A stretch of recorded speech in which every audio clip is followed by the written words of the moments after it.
Ħaddiema mid-Dipartiment tal-Gvern għat-tindif u l-manutenzjoni rnexxielhom inatfu l-Belt u l-Furjana fi ftit ħin waqt u wara l-attivitajiet kollha tal-Karnival fl-aħħar jiem kif ġabru aktar minn 36 tunnellata ta' skart b'kollox.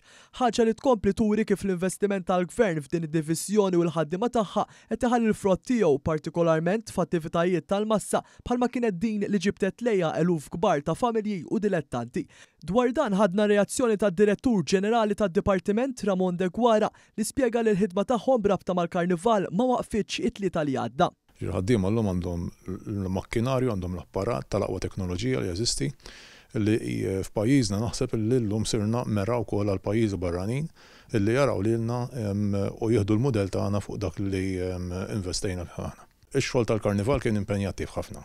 U issa baqa' fażi oħra ma tal-Karnival, jrid kissir tal-karrijiet biex jinġabar dak l-iskart kollu li jiġġeneraw il-karrijiet u jibda jiżżemma.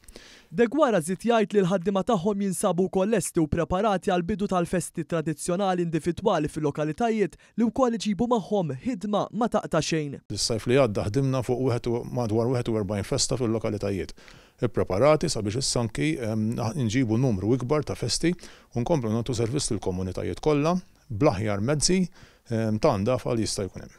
Tkellimna wkoll mas-Segretarju Parlamentari responsabbli mill-indafa pubblika Glenn Bedingfield li tenna l-impenn tal-Gvern biex pajjiżna jibqa' jkun wieħed nadif f'kull xahar u f'kull staġun. Dan huwa kollu mertu tal-ħaddiema għaliex għandna tim ta' ħaddiema li huma tajbin.